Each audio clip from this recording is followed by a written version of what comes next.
Hi there, I'm Shelby Van Pelt, and I'm so excited to tell you a little bit about remarkably bright creatures. I had the idea to write a book with an octopus narrator a few years ago after seeing a video online of a giant Pacific octopus that was trying to escape its enclosure in an aquarium. Watching that creature's face, the gleam in its eye, I couldn't let go of the idea that there was a character in there and that there was a story in there. And after that, Marcellus's voice came pretty easily to me.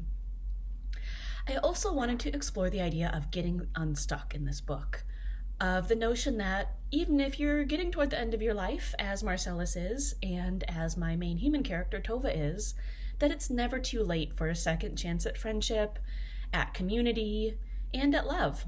I'm so grateful for all of the early readers and booksellers and librarians who have supported it. I really hope that you all have as much fun reading it as I did writing it.